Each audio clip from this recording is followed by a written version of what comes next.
Good afternoon, everyone. I'm happy to see you all today. Thank you for allotting time during your week to attend an Ace Commerce Philippines event.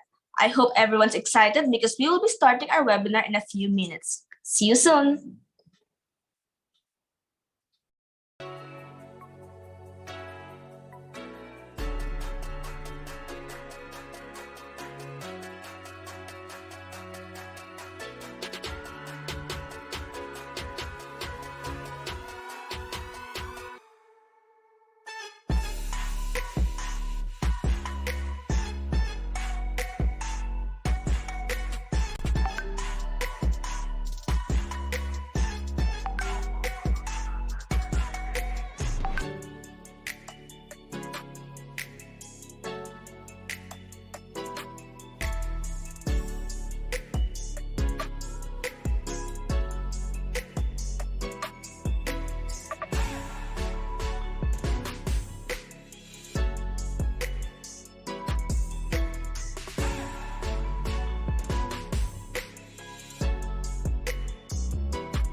Hi, everyone. Welcome to this week's Ace Commerce event. Thank you for joining us for today's exciting webinar. My name is Elisa, and I'm a community associate of Ace Commerce Philippines, a cross-border and entrepreneur learning community. Before I call on our speaker for today's webinar, let me introduce to you guys what Ace Commerce is. Amazing Cross-Borders Entrepreneurs Commerce, or Ace Commerce, is a global entrepreneur community that started in Indonesia. Ace Commerce is for anyone interested in learning about building successful cross-border commerce by exploring opportunities in a wide range of commerce, as well as having amazing insights and guidance from awesome founders and entrepreneurs.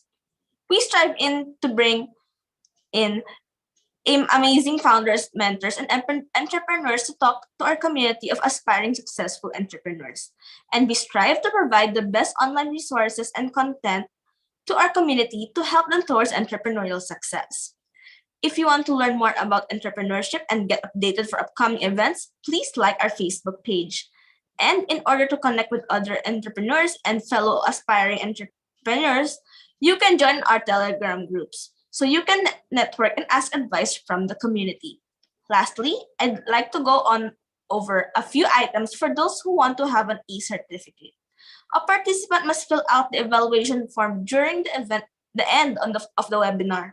The link will be given at the end of the talk and will be open until 11:59 p.m. today. You must send a proof of attendance at this webinar. It can just be a screenshot of this live and also a proof that you are a member of our website. It can be a screenshot of your account on Ace Commerce Philippines website. So in case some of you guys are not a member yet, here's how you can sign up.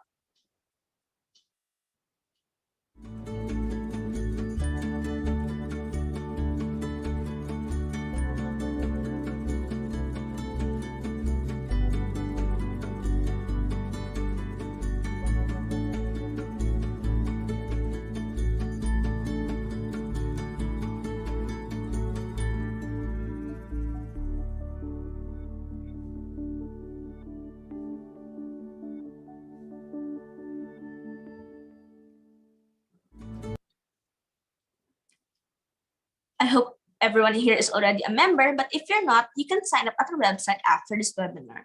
Anyway, that's all from me because I know everyone is excited to meet our speaker. So let me introduce to you right now. Our main speaker for today is Mr. Leonard Grave, founder and CEO of the Vineyard Brand Consultancy. This webinar is perfect for anyone who is thinking about having their own business instead of corporate job, and I know a lot of you has been really wanting to do that. So without further ado, everyone, let's all welcome and give a round of applause to Mr. Leonard Grave. Thank you so much, Alisa. Thank you for that kind introduction. Good afternoon, everyone. Let me just also pull out my screen. But while I'm doing that, first of all, I'd like to thank Ace Commerce Philippines for organizing this event. And thank you, of course, for inviting me to be a part of this. I think what you're doing is really great because I'm also a big believer that learning never stops.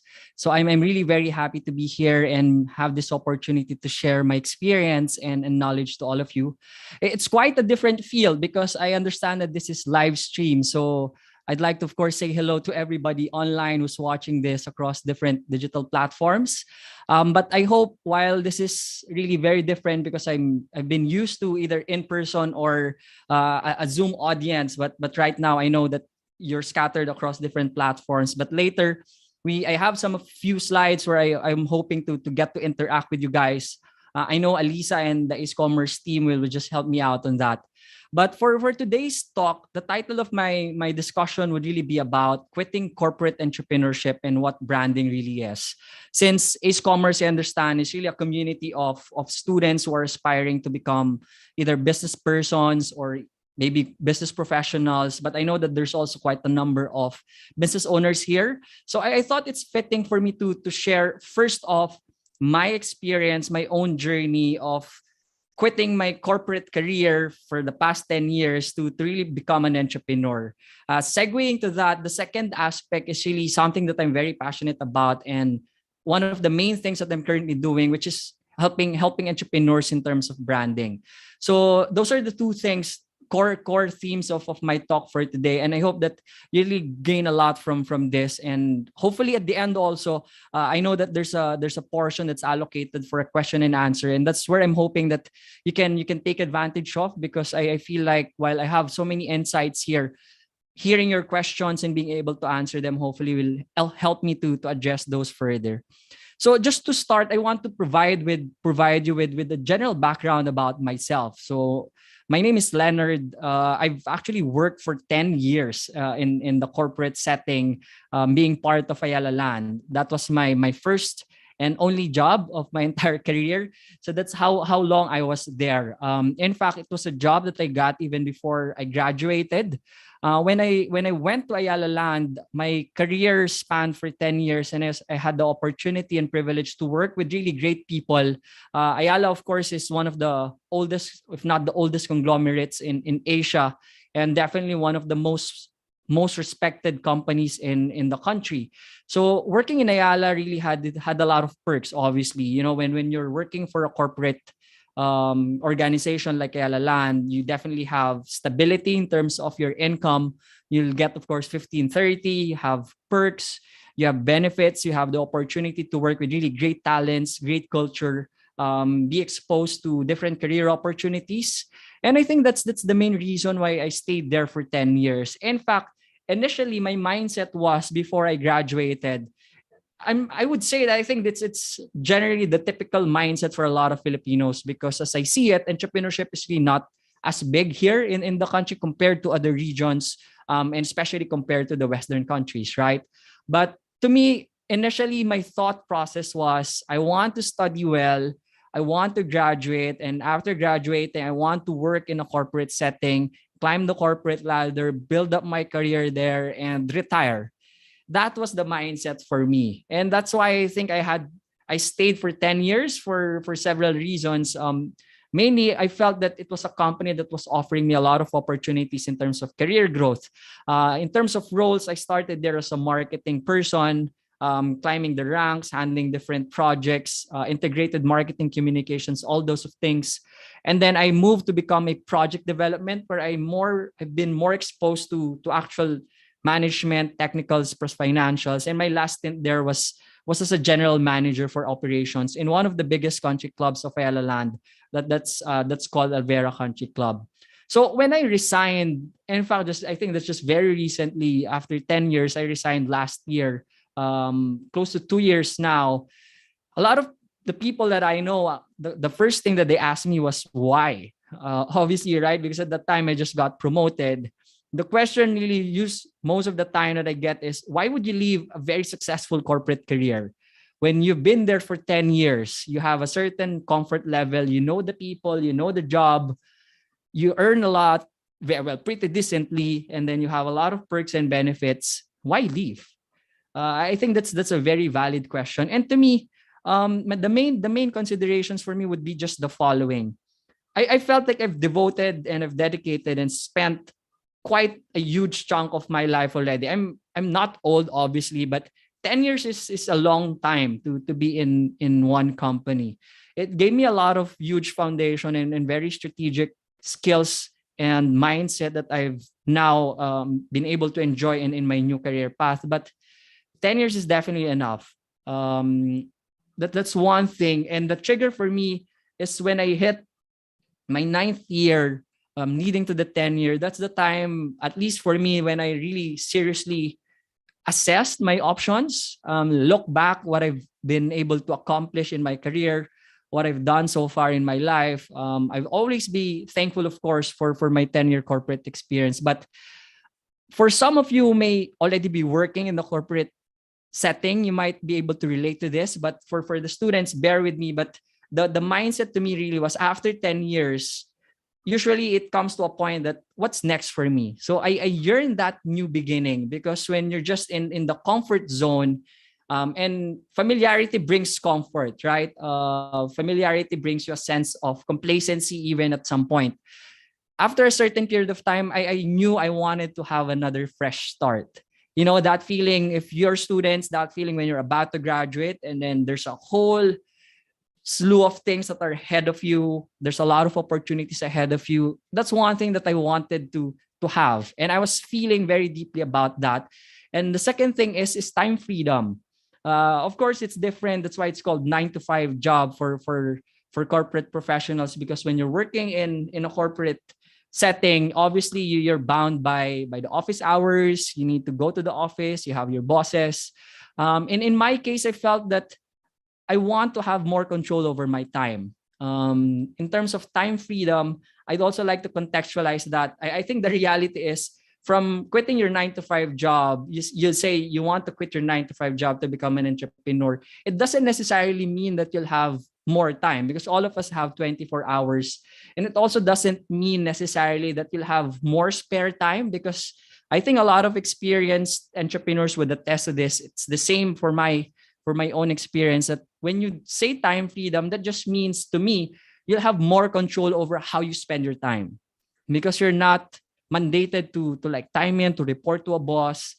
So if you want to read in the morning, which how I usually spend my morning, drink your coffee, read your books before you set yourself to work, that's time freedom for me. If you want to like work on Saturdays, you can also do that.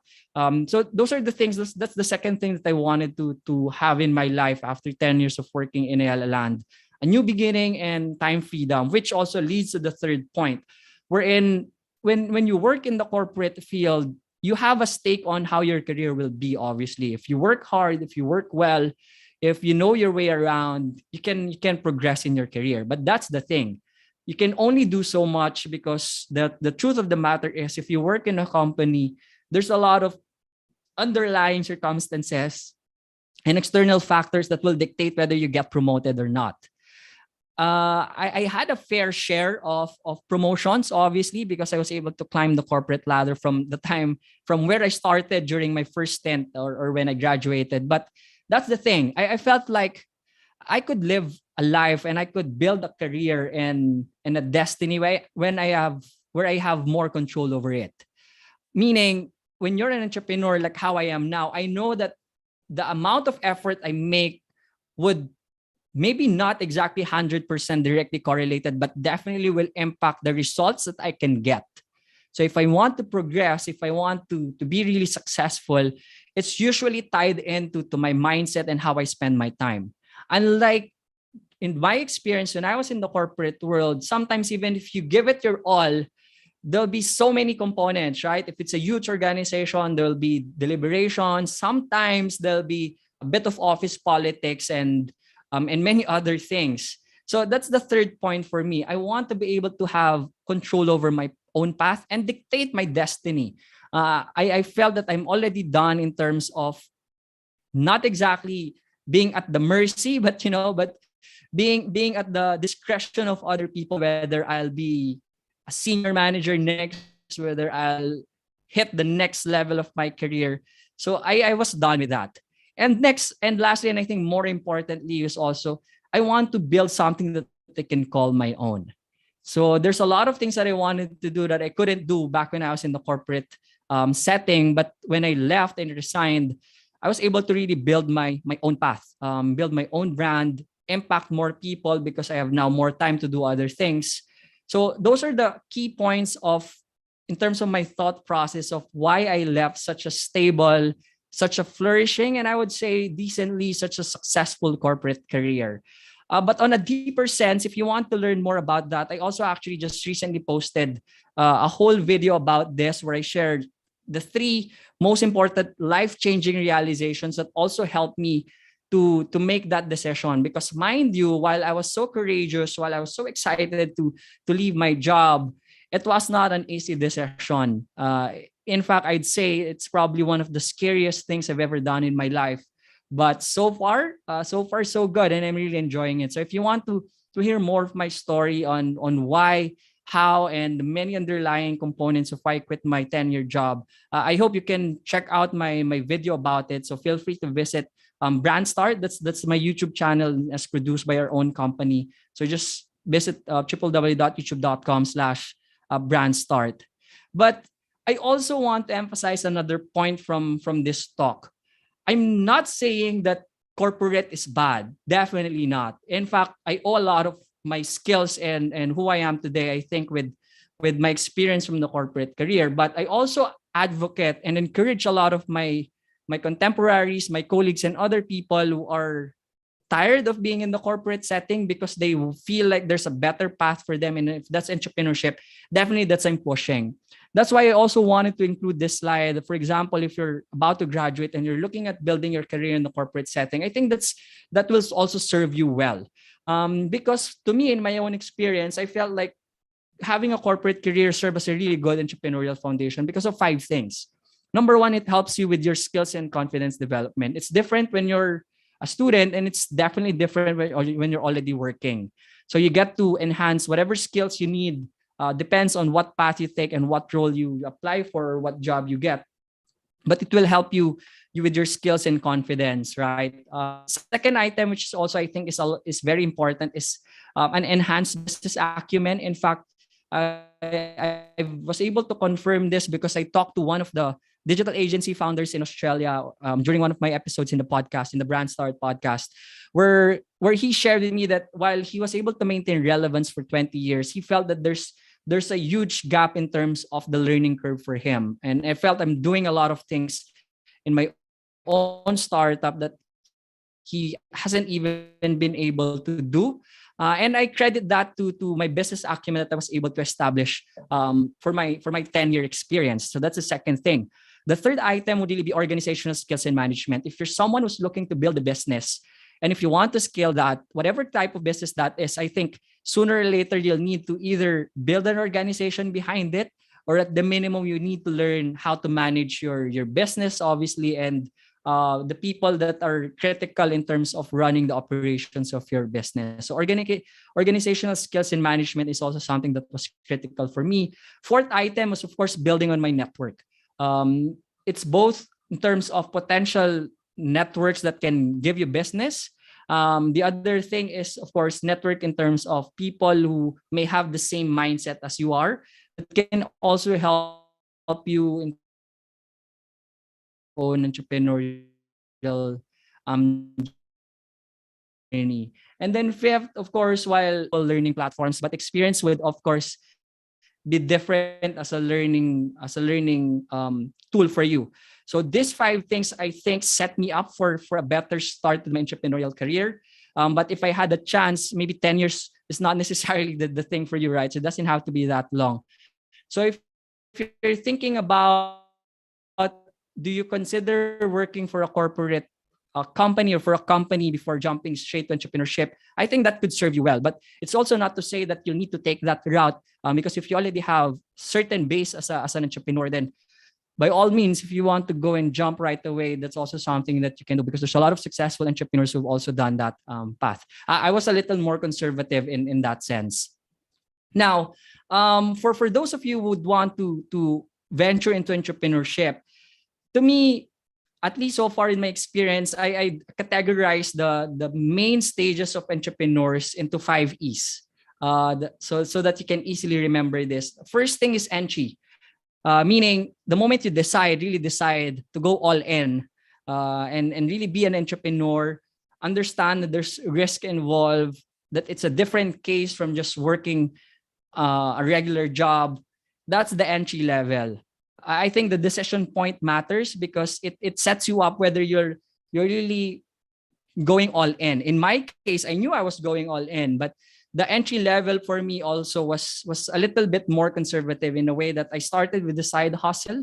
So a few months leading to my resignation date, I was already planning a lot of things. I was trying different things, sort of getting my feet wet. But I knew then that I couldn't build a company, a successful venture, if I'll just do it as a side hustle. So that's a time when I went all in. From that decision point, and when you really made that decision, you'll be beaming with a lot of excitement, right? There's a whole new set of opportunities for you. There's a either hopefully you're envisioning a really bright future ahead of you. So that gives you that energy to really get going, have that drive to do what you want to really do.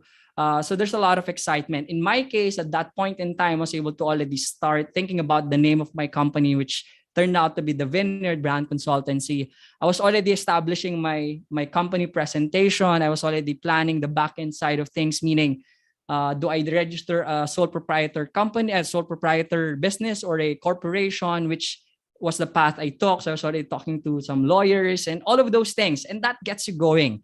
That gets you so excited, especially so when I started developing the logo, planning for the website. How do we market this? Where do I get my leads, etc.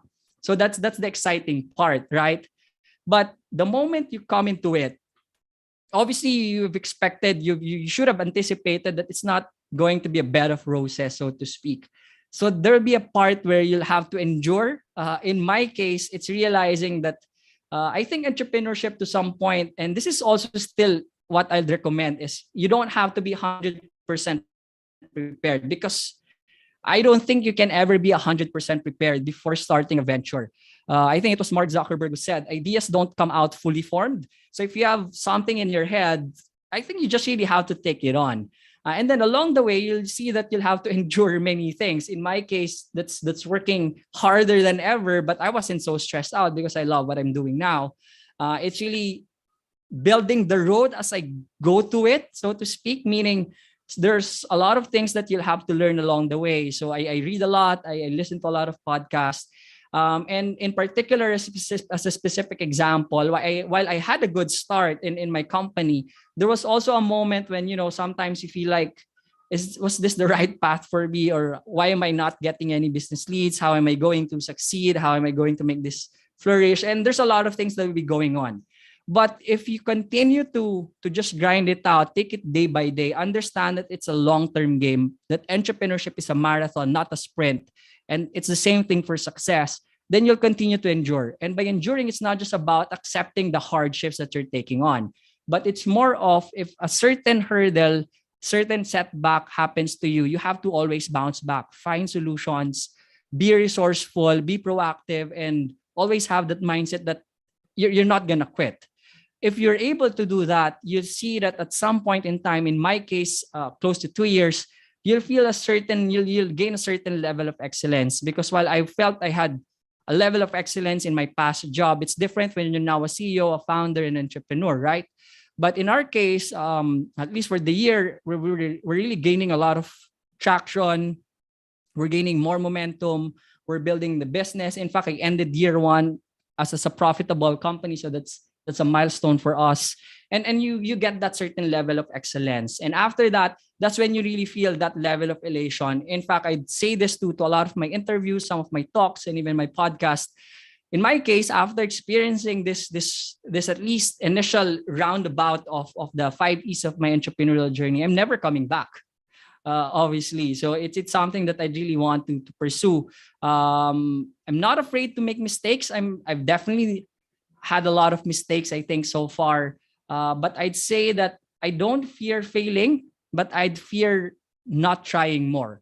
So in my case, I'm already in this path. So if you're also looking at pursuing entrepreneurship as a career, so I think you just have to realize that it's not for everybody, but if it's really something that you want to try, and if your heart is into it, I think no one should stop you, right? So you should really pursue what you want to do. So right now, the company that I'm running as the founder and as a CEO is called The Vineyard, that I said. We started initially as an integrated marketing communications agency, but I realized early on that one, that's not the right way to position your company or brand, because it's so huge and that's so generic. And second is we're a startup, so there's not a lot of resources that we can have pull in to really service that. So we niched down to becoming more focused as a branding and communications company. Our mission really is to impact the lives of entrepreneurs, both in terms of helping them out with their business ventures through branding, meaning strategy, logo development, how do you position yourself, what's your unique selling point, all of those things that later down the line I'd also like to touch a bit. And at the same time, communications, mainly on public relations, where we help medium enterprises, even startup founders, and quite a number of corporations to get their message across through PR. So I want to do a shout out. So this is our core team, but we work with other subcontractors and other affiliate partners and company. So the Vineyard Brand Consultancy is a result of my desire again to pursue a career in entrepreneurship. So at least this is now a company that I could say it's really my own. So all the efforts that our team do for this one, it's really for us as well and for the community that we're trying to serve. So one of our core services is branding, which leads me to the next part of the discussion, wherein I ask, what really is branding? I'm not sure if I can, but if I can maybe just get an answer or two from the audience, if you have anything that you have as an idea of what branding really is. Elisa, Gwen, I don't have access on the live stream, unfortunately, but is there anyone who can probably just check if there's any answers down there? I think this is the challenge, no? Or maybe I can check it out very, very quickly on the live stream. Gwen, just chat me if ever there's anything from the audience.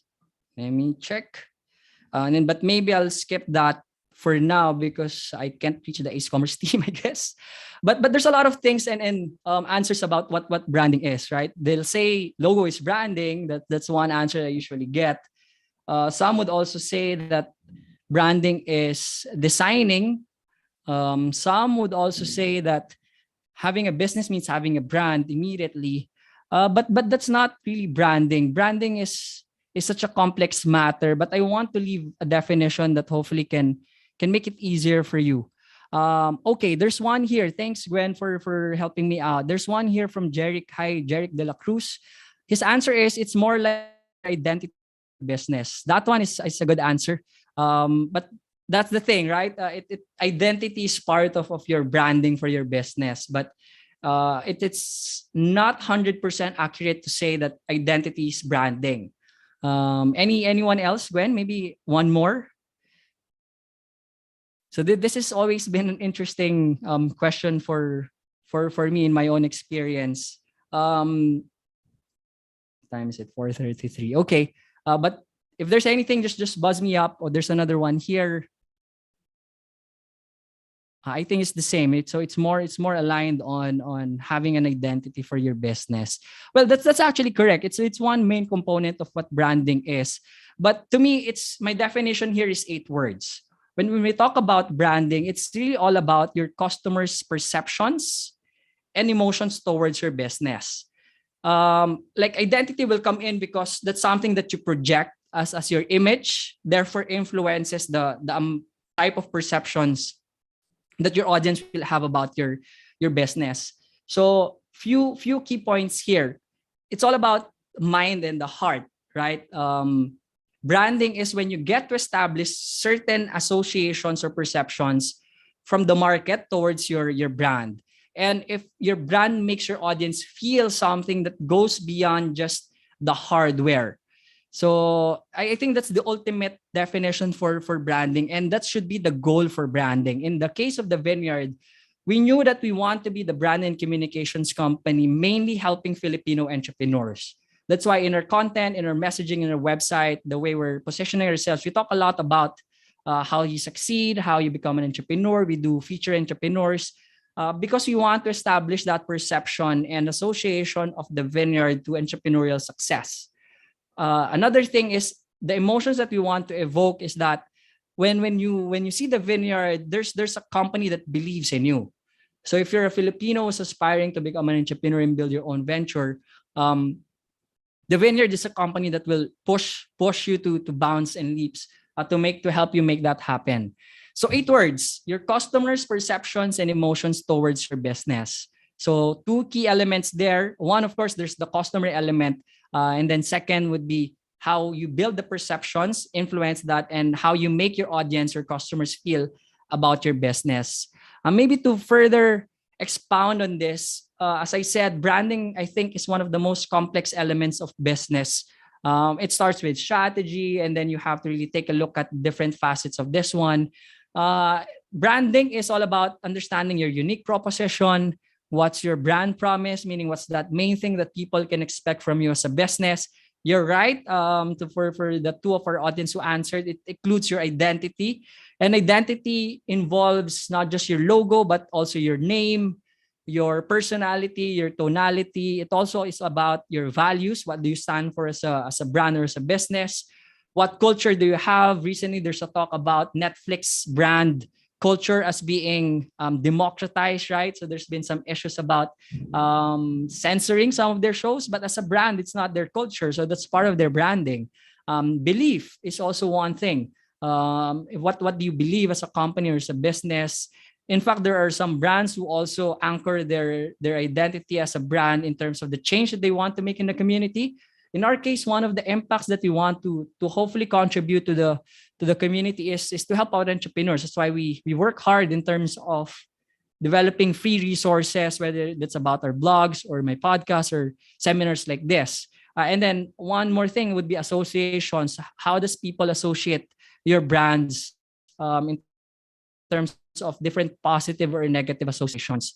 These are just some of the key components of branding. And this is to say that branding is really a strategic endeavor, and it's both a science and an art. But I don't want to bore you with all of the other elements there. But again, if you're really someone like me who uses a lot of the online platforms available to learn, I have another component or video here where I talk about branding in 5 minutes. But I want to do a live session in terms of a component of that one. In this next, I want you to be prepared. In this next slides, I'll be showing you some example of brand logos. And what I want you to do is to please chat your answer. And first, tell me what that brand name, what that brand is. And second, what do you think or feel about that brand? I mean, what comes to your mind when you see this brand? Okay. Same thing for Gwen and Alyssa, if you can check out our. So this is the first logo, color green with this icon and image. Number one, what do you call this brand, and what do you feel or think about this brand? Excuse me.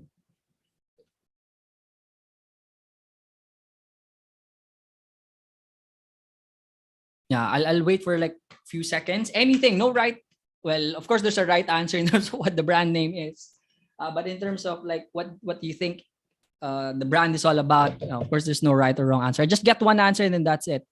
Okay, it's correct, Starbucks. But anything that you feel about the brand, I'll skip this for now, so you get to have a better chance in the next example. But usually, when we think about Starbucks, what they sell is mainly coffee, right? But if you go deeper, it's really not just about coffee anymore.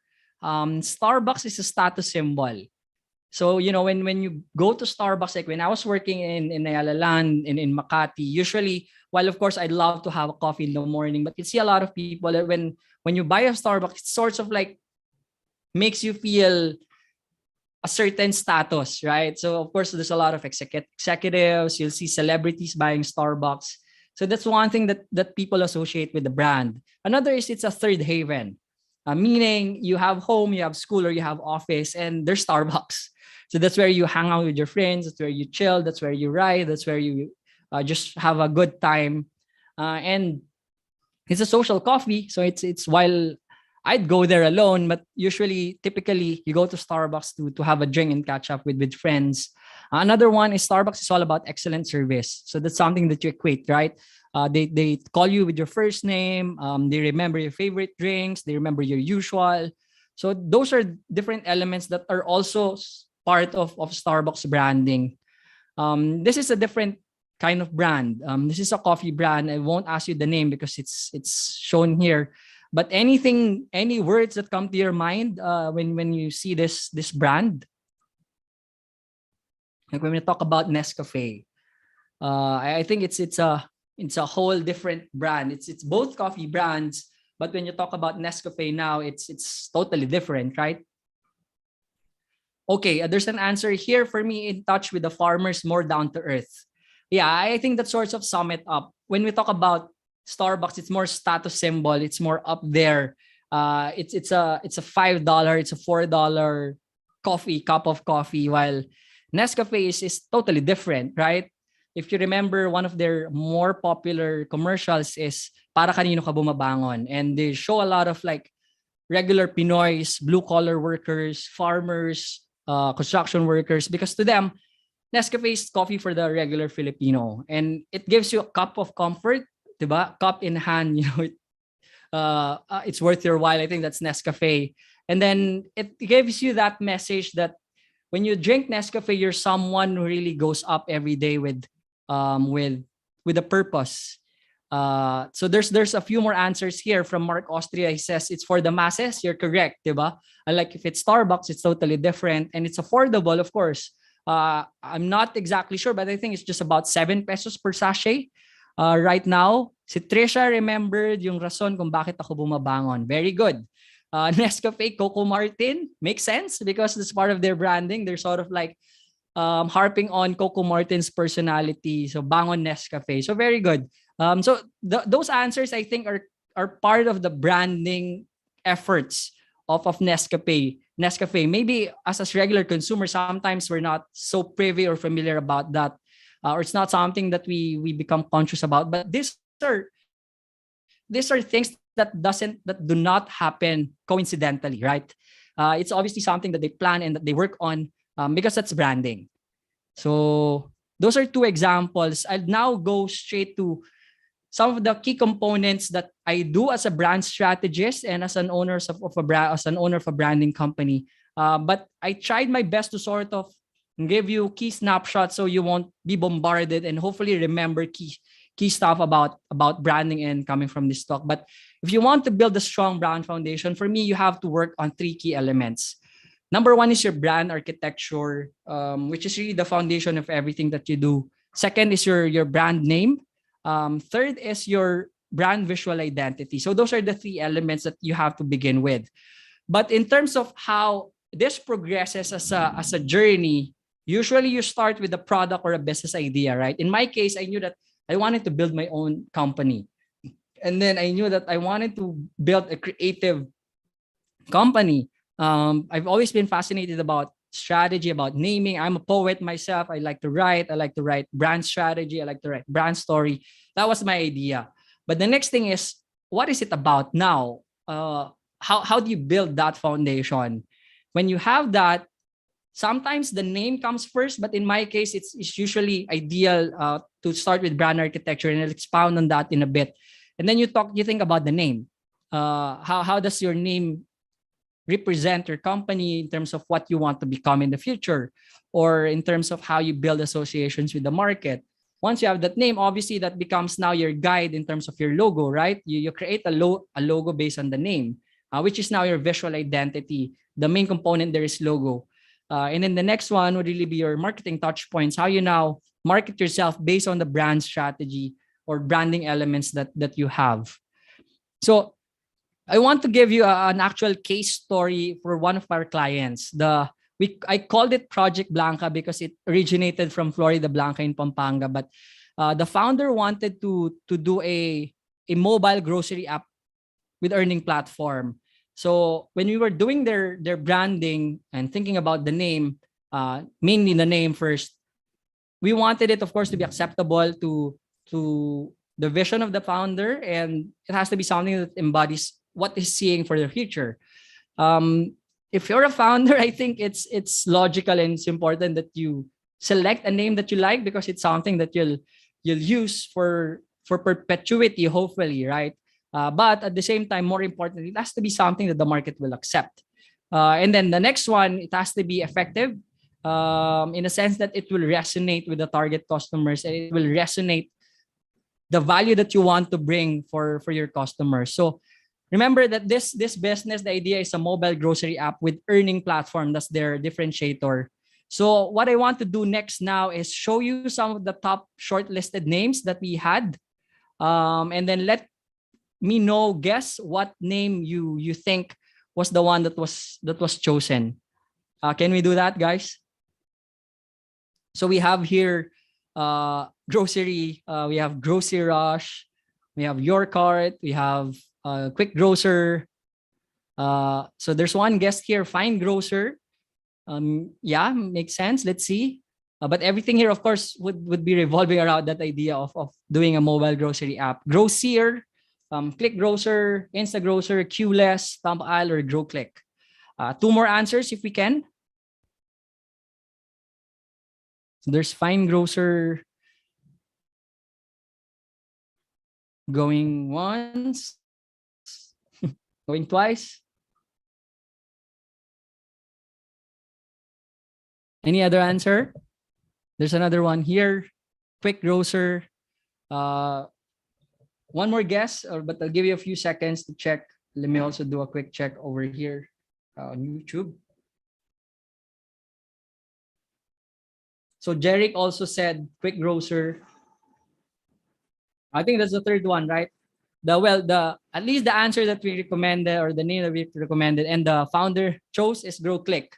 The reason for that is later I'll show you, but the reason for that is we thought it represents well that number one, it's a grocery, and because it's a grocery that you can access through your phone, and it's the end user experience became it's an actual grocery in your phone, meaning you can add items there, so it's not like you'll have somebody just to do grocery for you, but you can actually do the grocery on over the phone. Oh, but there's a lot of other answers here. There's Quick Grocer by K. Marie chose the right answer, Grow Click. Alma felt was Grocer. Kim Hernandez felt was Your Cart, Grocery Rush, Grocer. But I'm glad that there's someone who got the correct answer, K. Marie. I'm not sure if there's a possible prize here, but you're correct. So the answer was Grow Click. So of course there was a strategy that went behind this. But that was a part of or a major component of the brand naming process. But the next one is, now that we had the name from Project Blanca, we're now calling it as Grow Click. The next thing is really build an identity, right? The first thing that you want to have after the name is the logo.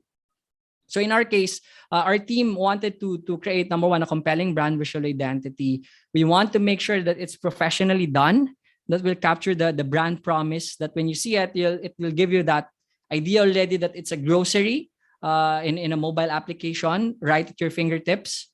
And then to ensure that the logo also offers differentiator from the competitor. So one of the main components of design with obviously color, tone, and representation, right? There's a lot of talks about the psychology of colors, and we believe in that because a lot of businesses use colors as a major component of their brand. But in our case, what we use as main color pantones or main color scheme would be purple, because it's said to be a good judge of character. You're a visionary. And then secondly, yellow, because we want it to be fun and dynamic.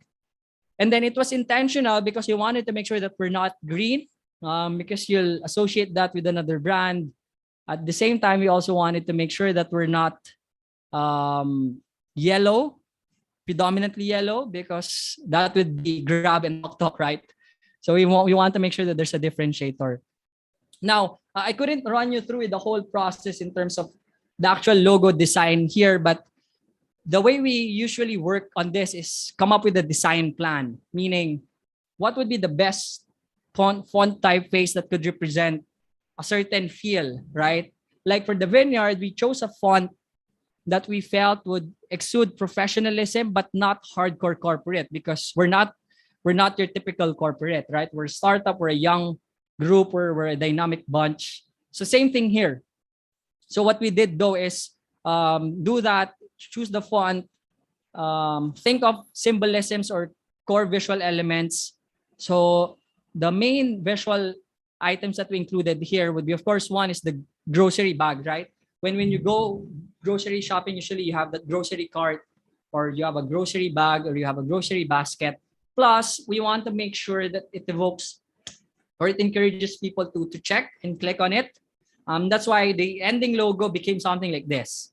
So it's called Grow Click. And then we added, as part of our value proposition statement that went through the strategy, we wanted to add grocery at your fingertips so that they'll know right away that it's a grocery app.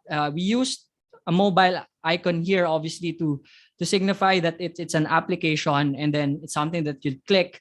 And if you notice here, the way our design team made this is that the phone sort of became like your grocery basket. So use your phone, it's sort of like becomes your grocery basket. There's so many grocery items in this app. Plus there's an earning platform, and then you do this, that, and then grocery will be delivered right at your doorstep.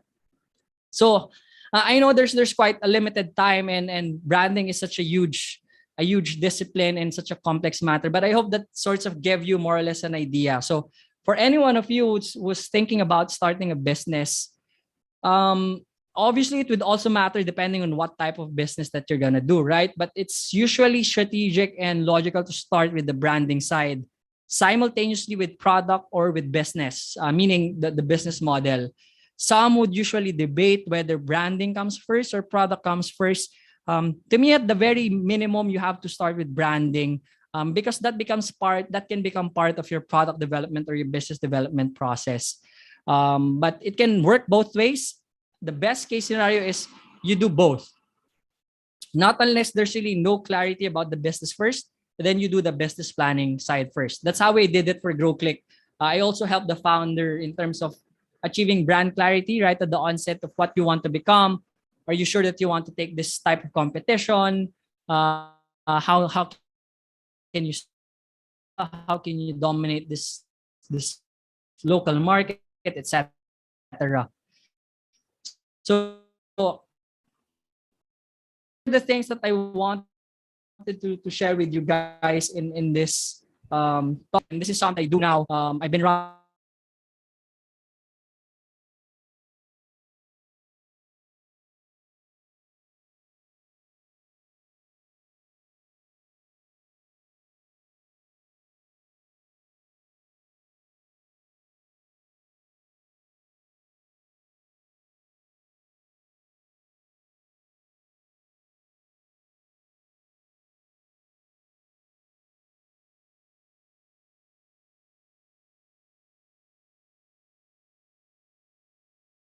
Sorry about that. I think I got disconnected.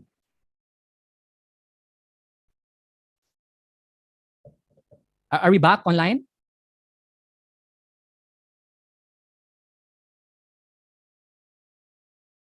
Okay, sorry about that. Well, Internet Philippines, I would say. But those are the things. If you want to become an entrepreneur, by all means, go for it. I've also never said that corporate is a bad thing, but if you feel like it's something that you can do as a jump off point for your career, then by all means go for it as well. But the ultimate for me would be, so long as you have that level of clarity that your heart can go all in, and that you can go all in whatever you want to do, then by all means it's the path that you should take. But if ever you need help,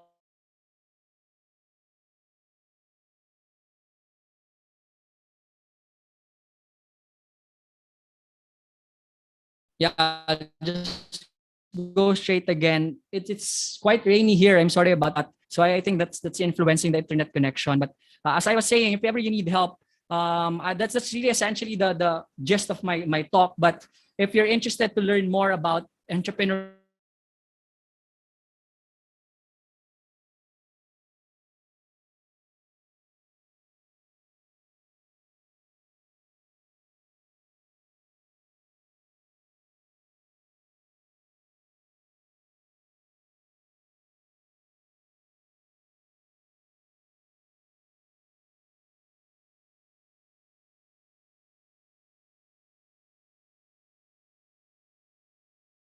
Hi, so I think we are experiencing technical difficulties on the side of the speaker. So let's just first take a quick break and you may drink your waters or hydrate first. Thank you. thanks for that, Mariel. There's really nothing I know about. Well, maybe I'll just switch off my video as well. If you don't mind, guys, that might help with the bandwidth and all that. But yeah, as the last part, I'd like to invite everyone to please check out my different social media platforms. I'm more active on LinkedIn and TikTok, but I do share regular content about entrepreneurship and branding in my Facebook and Instagram. I'm also running my YouTube channel, as I said earlier. It's called Brand Start. That's where I give more in-depth and more I'd say more personal stories about my journey so far as an entrepreneur. And but if you're more into listening as your learning tool, then I hope you can check out Brand Start over at Spotify and different podcast hosting platforms. Brand Start as a podcast, though, is a different format because there I interview a lot of founders, a lot of successful entrepreneurs in terms of their own personal entrepreneurial journey and their brand building journey. Obviously, if you also need help in terms of branding, if you need support in terms of developing your brand, creating your logo, writing your story or communicating your message out there, please feel free to touch base with us. You can reach me in all my social media platforms, but I also want to let everyone know that we're offering a free copy of my book called Five Things Your Brand Must Have to Be Successful.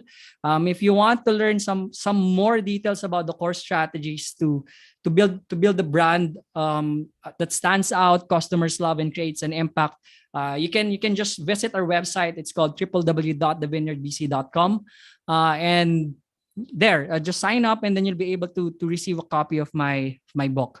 There you go. I would have wanted, of course, to meet all of you, to see your faces, but hopefully this is not the last time that I'll be able to touch base with you. As I said, it would mean a huge deal also for me if you can support my channel and my other platforms, and hopefully in return you'll find a lot of value there.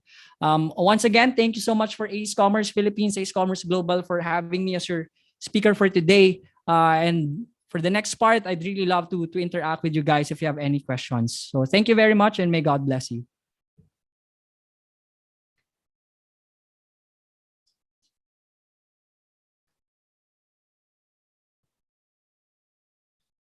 Alisa, I think you're on mute. Sorry.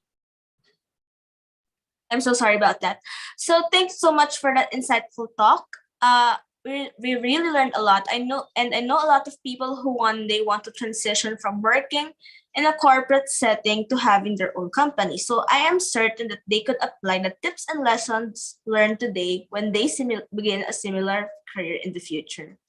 So before we move on to our Q&A segment, let's all have a quick 1-minute break before we move on. In the meantime, you may think of questions you would like to ask when we resume from our break. Thank you. See you later.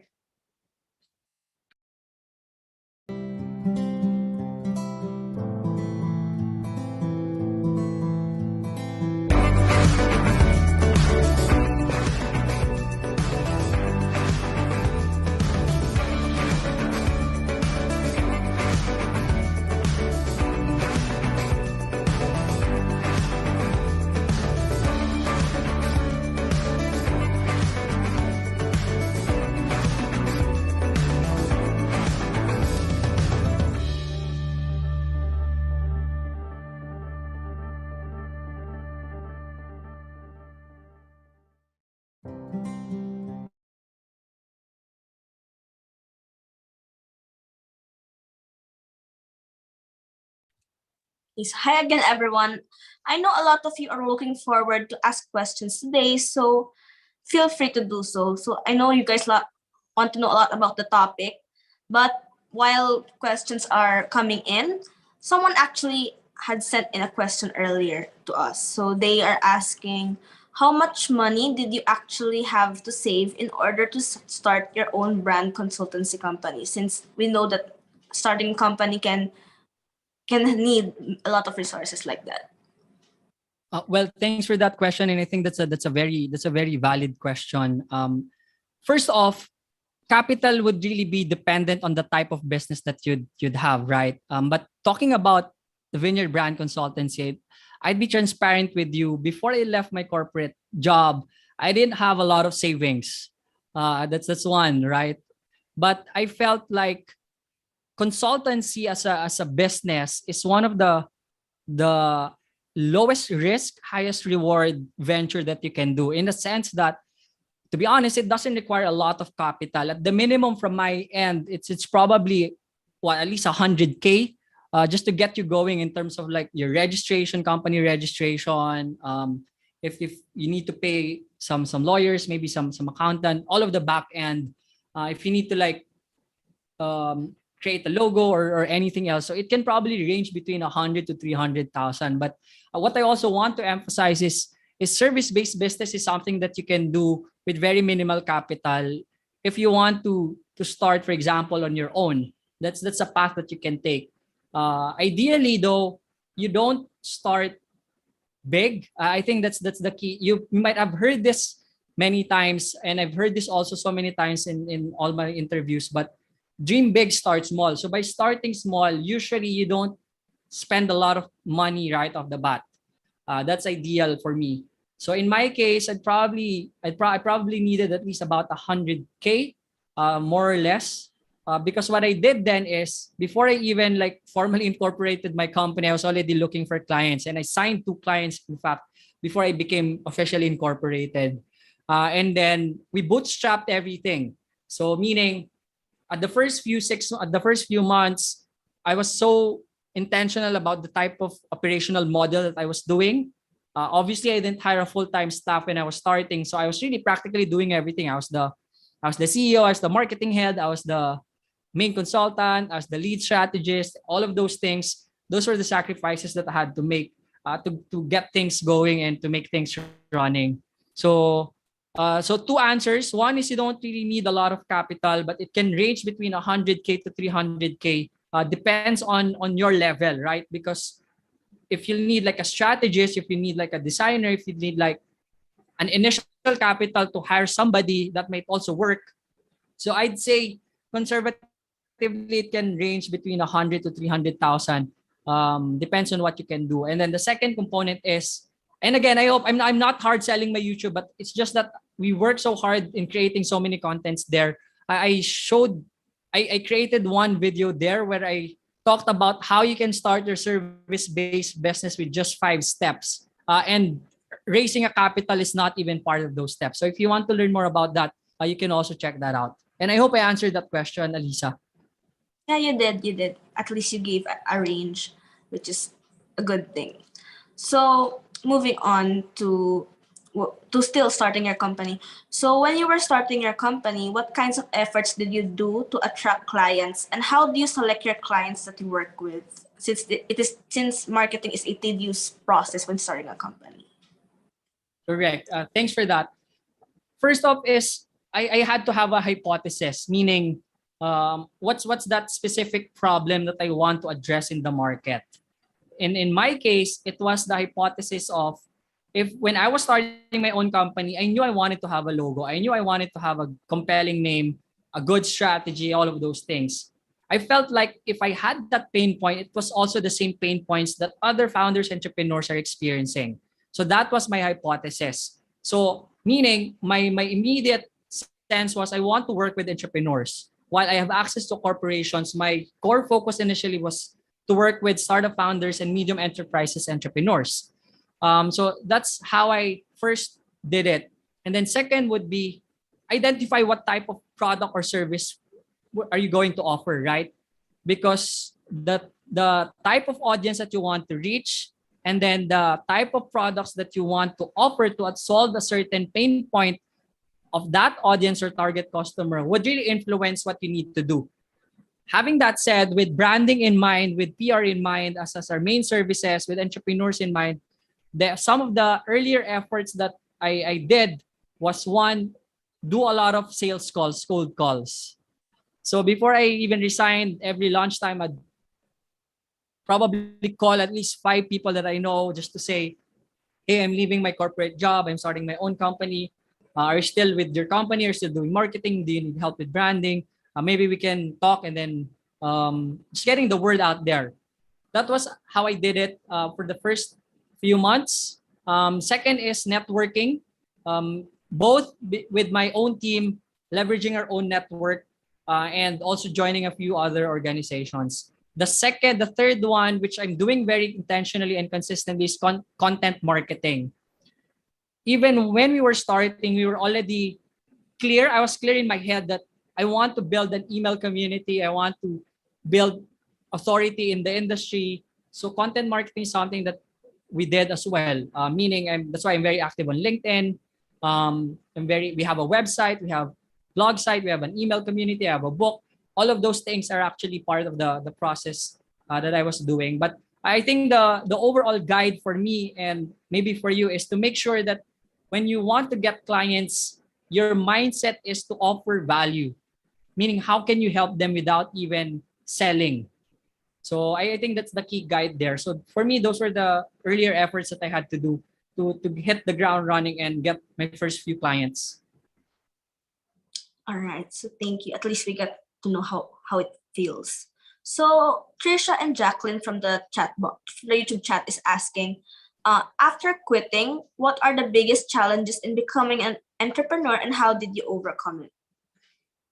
To me, I think the first challenge is always reminding myself that this is gonna work. Mind you, even until now, in terms of mindset, to me that was a challenge, because while I knew I knew there's a lot of path where I want to take. I want to start with this one.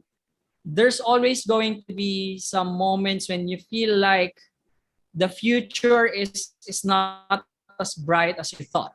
Right? Especially when you start to encounter some setbacks. The second challenge, which is more practical, would really be about understanding what specific business objectives should I prioritize, and what's the best way to run my operations without burning a lot of money.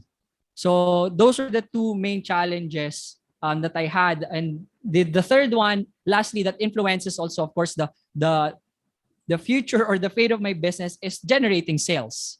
It was very hard at the beginning because no one knows you. You don't have a proof of concept. You don't have credibility in the market. But there's so many ways on how you can address that, right? So in summary, some of the earlier challenges is, one, having the right mindset every single day. When you wake up, you don't have a right schedule. How do you maximize your day? What are the priority things that you'll do?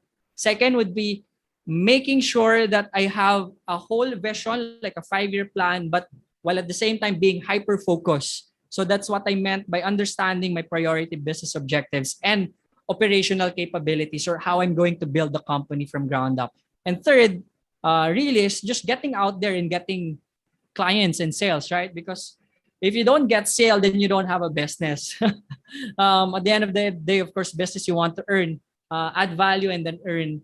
So to me, those are the three main challenges or hurdles that I had to go through, at least for the first year, and for the first good 6 months of my journey in starting the vineyard. All right. So moving on to the company itself. So they're asking, how do you determine the branding of the clients that you work with? So like how is the process to give them suggestions like that? And additionally, how do you also coordinate with the company about that? So for example, how did you help out the founder of the Project Blanca or Grow Click while also applying your own vision for your clients? So it's how do you work with them for their own project? Yeah, that's interesting, and I think that's a very smart question. I'd probably answer it in a way that I lay out some key steps before we even get to working with a client, right? The first thing that we do usually is a discovery meeting, meaning if someone is needing our help and someone is interested to work with us, the first thing that we do is we sit down. We ask a lot of questions to understand very honestly if it's something that we can do, number one, if there's an alignment in terms of how they understand branding and as to how we understand branding. And if you feel like the company's vision or the founder's vision is something that we can buy in. So that's one discovery call. The second step, it's not usually the case, but specifically to Project Blanca, part of our service package for them was an exercise that we call brand clarity. Because to him at that point in time, there wasn't no, there was a lot of ideas, but there wasn't a clear direction for the brand. Usually as a brand consulting firm, we understand that we add a lot of value in terms of our expertise and insights on the brand side. But the way we do the brand clarity is really helping out through some of our proprietary approaches, help the founder arrive at a decision point on his own by providing him with frameworks and structures that he can work around. So after had that, we do quite a number of sessions, usually in the form of workshop, in the form of interview, in the form of research, in terms of really understanding what the client wants to achieve. So from there, we now proceed to the actual branding process. So you see, it's not immediately jumping the gun. That's why I said earlier, right? Branding is not like just creating a logo. In fact, we've turned out quite a number of interested clients. The moment they come to us and just say, no, we just want a logo. But there's no real clarity on the strategy, on the business position, on the vision. So we usually don't take those projects. Having that said, we work very closely with the client to understand what they want to achieve. And then, of course, from there, we now incorporate our own thoughts. If it's logo design, from the strategy, we usually assess it. If it's from ground up, we put a lot of our own thoughts and then we validate it from the client with the client, do permutations or revisions, so and on. The second step there is now creation of the actual materials, which we present, we revise accordingly until we also hit a certain level of common ground that we feel works best for the brand and works well also for both parties, because we're also the type of company that we're not your parang direction taker or order taker. If you're looking at someone who's just going to do a design, then you might as well hire a graphic designer. But in our case, it has to be ensuring that there's a collaborative effort. That's how we work on it. So it's not inject one, but it's making sure that it's a collaborative effort. That's why one of our core operating principles for the Vineyard is understanding symbiotic value. So we don't work with a client unless there's an understanding that you get something from us and we know that we get something from you. You give something of value to us, but we know you have to understand we're also giving a lot of value to you. So that's usually the more or less the gist of the process. So that's 5 steps, more or less. That's why for us, it's usually taking at least 2 months, 3 months to really complete the branding project. Depends on the scope of the level and the engagement that we have. All right. So just a follow-up. Have you ever experienced dealing with a difficult client? For example, you're suggesting things that you want, but they're insisting that they want this. So it's very difficult to handle that. Have you? Yeah. That's an interesting question again. Definitely. We've handled that. Usually we try to avoid that. I think that's the first one by undergoing that discovery call. Another layer for us in terms of operations is making sure that we have a project kickoff. Because you know that, right? If there are any of you who've worked with agencies or who've done freelancing, you'll have your contract signed, but sometimes there's scope creep, right? So we do a project kickoff, meaning we lay down the parameters, the scope, and the steps. But truth be told, it's still inevitable to find clients that will be difficult. And the way I'll describe a difficult client is if number one, he doesn't know how to listen, right? They got you as a consultant, as their branding agency partner, but at the end of it all, he just wants to do it all, right? Parang he'll just dictate it. Second, a difficult client is someone who has preconceived ideas of things. Now, the way I'd address that is, number one, remove emotion in the equation. That's the very first thing. And that's not an easy thing to do.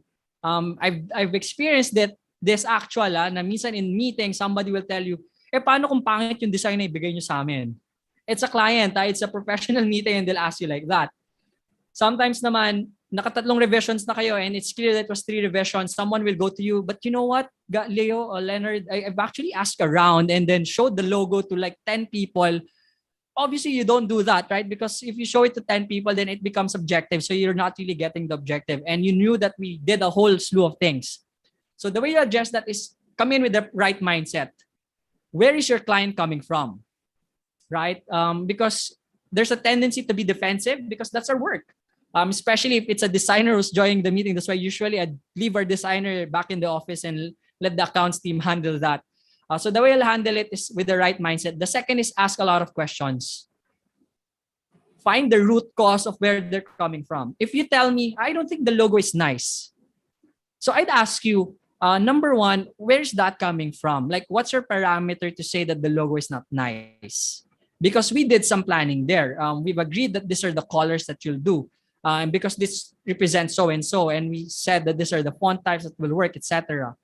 And then if you say like, well, maybe because it's not gonna work because I feel like the market is this and that. If you're not talking about the market, you knew that part of our engagement or an exclusive part of our engagement is market research because we don't do market research. If you're now telling me that it's about the market, may I ask you, are you willing now to invest to do a market research? Because we're willing to work with you. Before we do further revisions, we're willing to work with you to further resolve that issue. But we have to like have a base and accurate data that says that the market doesn't like the logo or something to that effect. So you remove emotion in the equation, you try to find the root cause, and then you offer a solution, right? But to some extent, sometimes if it's really a client that you can't resolve, the easiest part is to just quit. But we're not here to do the easy route, right? To me, at the end of it all is you just have to deal with it, close the project, and then don't ever work with that client ever again. And then secondly, the other thing is make sure that you position yourself the way you want to be dealt with. I think that's also another key point. Like us, we always come in, we're a consulting firm. So meaning part of our service, in addition to the actual service or output that you'll get, would be our expert insights. If you're not used to that, then don't work with us. That's how we usually come in. Does that make sense? Did that make sense, Alisa? Yeah, it did. It really made me understand how your job works. So, but since we're talking about parang starting a career in entrepreneurship, so I'll ask another question related to that. They're asking, what is a mistake that you made at the start of your career that you want aspiring entrepreneurs to avoid?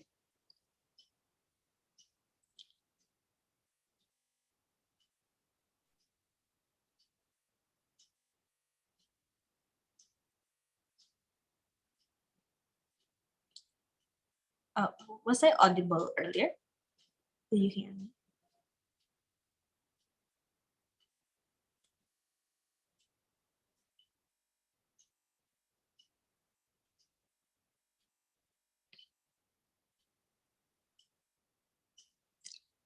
Okay, so I think we're having a little bit of technical difficulties right now because of the rainy season. Yeah. So, yeah. Oh, you're back. So Yeah, sorry about that. There's nothing we can do. I think that's really just how it is right now, no? Yeah, go ahead. all right. So since we're focusing on transitioning into having a career or having your own business, so they ask another question related to that. So they're asking, what is a mistake that you made at the start of your career that you want aspiring entrepreneurs to avoid?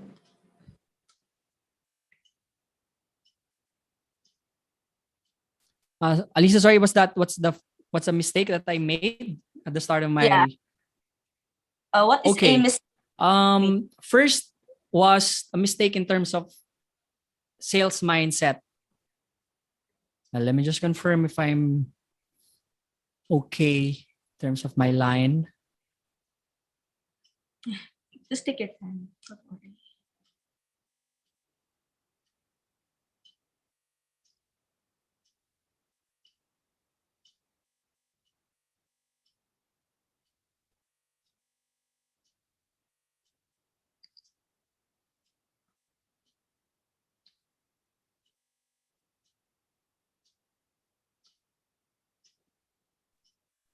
I'm back. Let's try this again. But if not, I'll try to connect using my mobile phone. And then maybe I can take like 2 more questions, Elisa.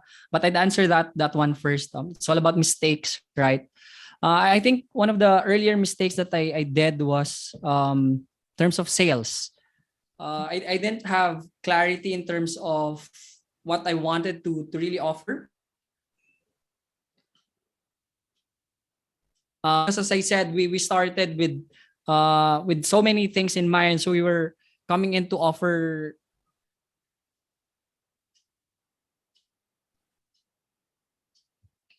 I'm Lisa, can you check? Trying to connect using my mobile. That might be safer. Let's try. And I just use data there. Okay, sure.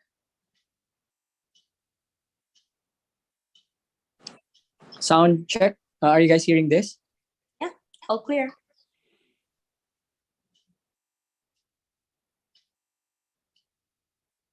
One of the earlier mistakes that I did was, I think, in terms of sales.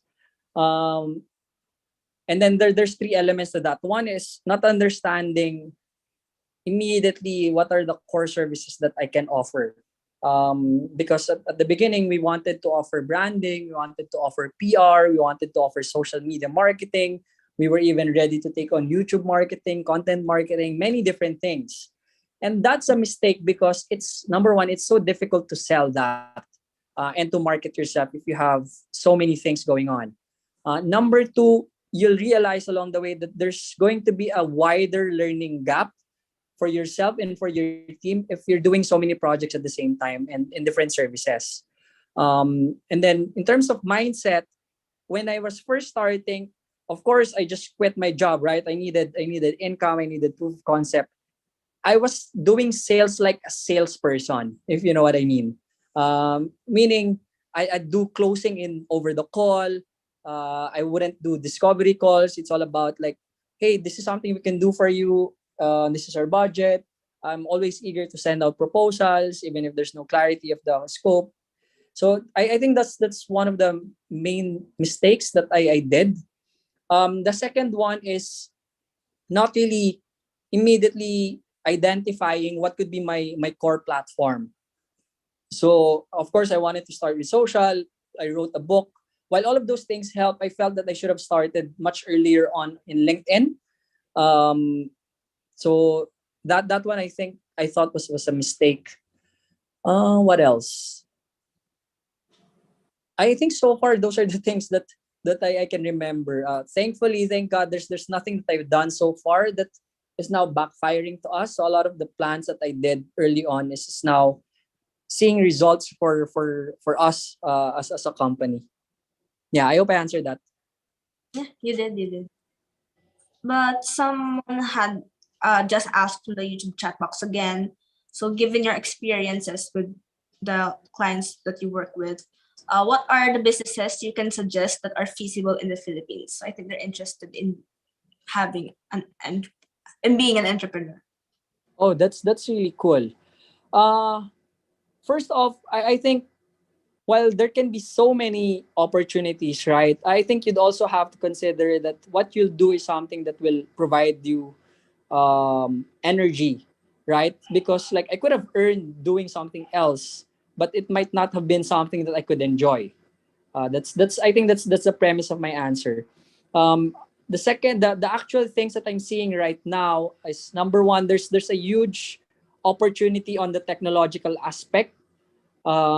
Meaning if it's a service business, there's a lot of opportunities in terms of um, like IT related projects or IT related jobs. That's one thing that we're seeing because we're currently helping a Russian company build their presence in the Philippines, and that's one thing that came out a lot. So meaning if service based business is one thing that you want to do, then you might as well take a look at that. Meaning like web development is still a good component. IT related, some even more hardcore stuff on IT. There's a lot of mobile components right now. There's a lot of startup tech companies right now, right? Fintech, those things. So if there's any services, specific services that you can do relative to that, I think that's a component. Second is e-commerce, obviously, but that's such a hardcore industry to be in. But I think e-commerce would just mean if you can find a certain problem or a gap in the market, and there's a product that you're very passionate about, and it's nothing. It doesn't even have to be grand. Like if you're familiar with Shark Tank, if you see what's the name, Scrub Daddy, it's just solving your pain point in terms of washing dishes, but it's now a global brand, and it all started as an e-commerce company. So there's a huge opportunity in online, meaning e-commerce, selling things online, but don't follow the footsteps of many other online brands where they just like import a product. That might be a good start if you just want to get your feet wet. But if you're serious about building a business that can thrive, you really have to do a lot of strategy or research on what specific pain point and what product can you offer that's very unique, and can really differentiate you from the others. The third item that you might want to take a look at is the content economy, content creation economy.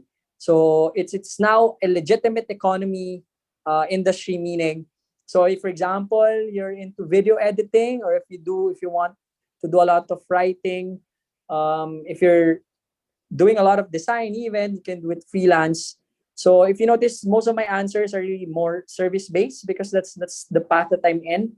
But I think e-commerce has a lot of opportunity if you can only find a certain product that you think can thrive because it addresses a certain pain point in the market. All right. So here is our second to the last question. How do you see your company 10 years from now? Well, one, I see it as a company that is already running on its own.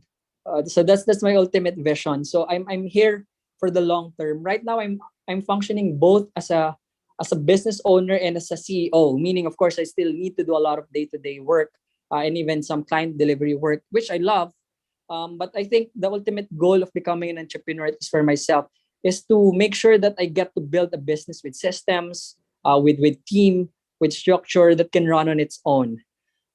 Another one is I see it as a really thriving business that's been bootstrapped, meaning I'm never seeing myself getting investors. In fact, early on, I've received quite a number of interest for people to pour in some money just to get it more, get it growing faster.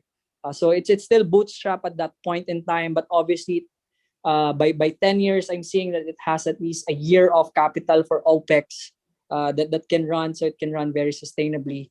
But I think the third component is I want the vineyard to be associated with helping Filipino entrepreneurs. That's why we have Brand Start as a sub-brand. That's why I'm doing also a lot of things online. So my ultimate goal is when they hear about the vineyard, they see that it's a company that did its best to help people like you guys, to be partnered with entrepreneurial community like this one. So I want to leave that mark.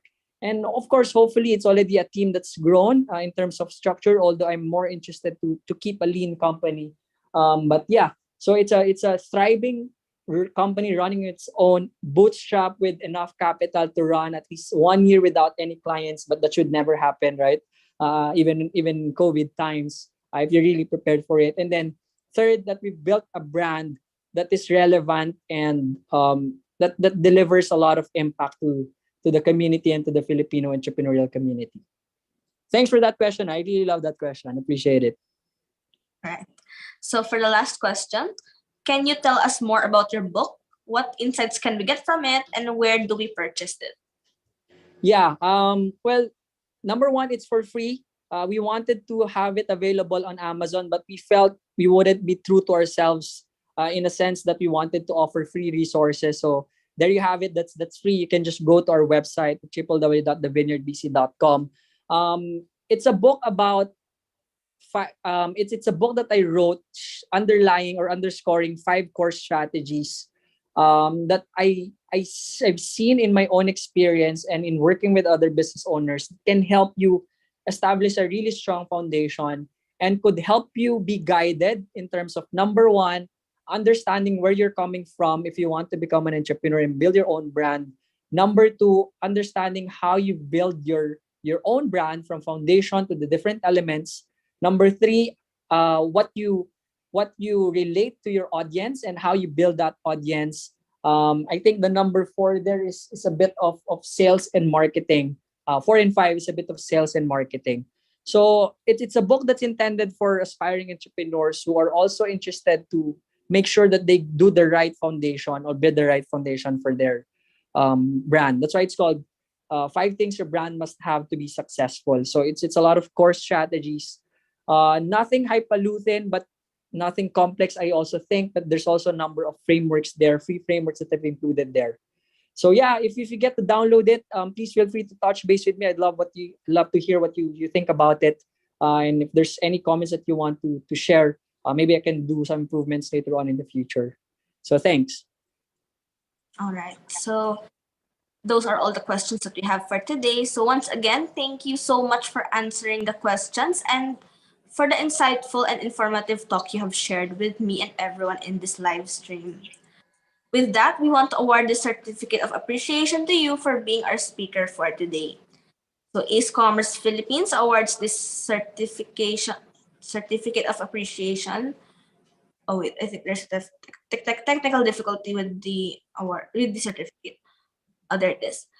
Okay. So Ace Commerce Philippines awards this certificate of appreciation to Mr. Leonard Gray for imparting their valuable insights and inspirations at the Ace Commerce webinar entitled Quitting Corporate for Entrepreneurship to Build a Brand Consultancy, given on this day, May 27, 2022 in Manila, Philippines, signed by Francie Wono, CEO and founder of Asia Commerce. So thank you again, Sir Leonard, for being an inspiration to me and for the people of today's event. We really appreciate you allotting time for us, and it was truly an honor to have you speak for us. Before you go, is there anything you want to promote, or where can our audience reach you? Maybe you can flash the screen earlier that you showed. Or it's okay if you can just tell us where to reach you. Or maybe here. Yan, yung sa phone naman yung... Let me just leave this. Sure. There, well, thanks for bearing with me, guys.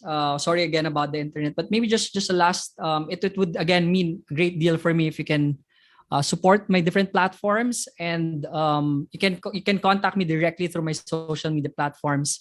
Mainly on LinkedIn, you can just send me a message if you need support with your branding, with your other initiatives. And I hope I'll see some of you following and subscribing in my different channels. YouTube account, that's Brandstart, youtube.com/Brandstart. Brandstart on Spotify and Apple Podcasts as well. I'm also very active on TikTok, as I said. So once again, thanks also for Ace Commerce for having me. It's been a pleasure, and I love the very smart questions. But I hope this is not the last time that I can be engaged with you guys. So I hope to see you in my different platforms. Good luck with all your future endeavors, and I wish you all the best, and may God bless you all. Take care. Thank you, Sir Leonard. We'll see you in your platforms. Okay, so for our following announcement, our weekly webinars will continue next week. We hope to see you again for our webinar entitled Building on Double RAW or Raw Talents, led by Tommy Shane, now Character Development Consultant at Workplace of Winners. You can RSVP on our website for this event. Again, thank you, and see you guys next week, same day, same time.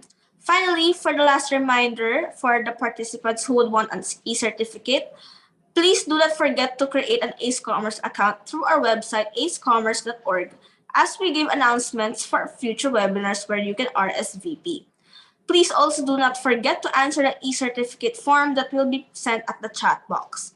Friendly reminder that we will strictly no longer entertain concerns about e-certificate and create e-certificates to those who failed to answer the Google form. Please avoid making error in putting your emails, as incorrect emails will no longer be our responsibility. If you want to learn more about entrepreneurship and get updated for our upcoming events, please like our Facebook page. And in order to connect with fellow entrepreneurs and aspiring entrepreneurs, you can join our Telegram groups so you can network and ask advice from the community. So that's it for today. Remember that the evaluation form will be closed at 11:59 p.m. later. For concerns, kindly message us on our Facebook page or on our Telegram channel. Thank you everyone for joining our event, and we hope to see you again next week on June 3, Friday, 4 p.m. Thank you.